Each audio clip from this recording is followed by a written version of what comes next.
तर परळीतील चांदापूर धरणामध्ये पाणी साठा हा 0% आलाय। गेल्या वर्षी पाऊस कमी झाल्यानं पाणी पातळी 0% आली आहे। चांदापूर धरणातलं पाणी आटल्यानं पाणी प्रश्न आता गंभीर होताना दिसतोय।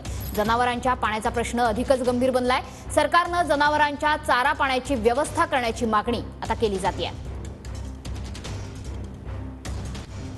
बीड जिल्ह्यामध्ये पाऊसकाळ कमी झाल्यामुळे आपण पाहू शकता की आता पिण्याच्या पाण्याचा प्रश्न आलेला आहे। बीड जिल्ह्यामध्ये आता दुष्काळाची परिस्थिती निर्माण झालेली आहे।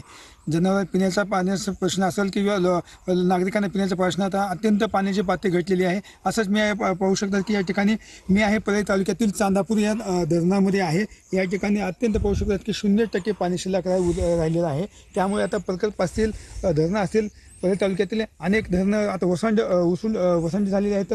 0% पाणी शिल्लक राहिल्यामुळे आता पिण्याचा पाण्याचा प्रश्न असेल किंवा जनावर पिण्याचा प्रश्न आता आढळून आलेला आहे। या ठिकाणी आपण पाहू शकता की परळीपासून अवघ्या 5 किलोमीटर असलेले चांदापूर धरण आहे। या ठिकाणी अनेक गावातील जनावरांना पाणी इथं पाजून देण्यात येत असतं, जनावर पाणी पाजून येत असतं। पण आता काही गेल्या महिन्यापासून अत्यंत या ठिकाणी पाणी साठा अत्यंत कमी होता। आता पाहू शकता या ठिकाणी 0% पाणी साठा शिल्लक असल्यामुळे आता जनावरांना पिण्याचं पाणी